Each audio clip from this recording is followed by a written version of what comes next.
సాగు విస్తరణలో ఏపీ దేశంలోనే ప్రథమ స్థానంలో నిలిచింది. 2025-26 సంవత్సరంలో కొత్తగా 75,030 ఎకరాల్లో కొత్తగా తోటలు సాగు చేయించిన రాష్ట్రంగా ఘనత సాధించింది. కొత్త తోటలు అత్యధికంగా నాటిన 5 జిల్లాల్లో ఏలూరు జిల్లాలో 29,837.5 ఎకరాలు, తూర్పుగోదావరి జిల్లాలో 9,555 ఎకరాలు, ఎన్టీఆర్ జిల్లాలో 6,145 ఎకరాలు అండ్ కాకినాడ జిల్లాలో వచ్చేసి 5,282.5, పార్వతీపురం మన్యం జిల్లాలో 4,230 ఎకరాలు ఉన్నాయి. పామాయిల్ మొక్కల్ని గతంలో త్రిభుజ విధానంలో నాటేవారు. ప్రస్తుతం చతురస్రాకారం పద్ధతిని ఉద్యానవన శాఖ ప్రోత్సహిస్తుంది.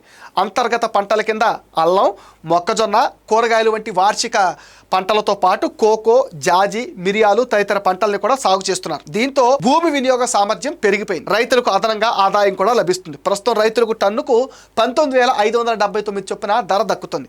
గత 10 ఏళ్లలో ఇది అత్యధిక సగటు ధర అని ఉద్యానవన శాఖ అధికారులు చెప్తున్నారు. ఈ ఏడాది కొత్త ఉద్యానవన తోటల సాగులో దేశంలోనే ఏపీ అగ్రస్థానంలో నిలిచింది.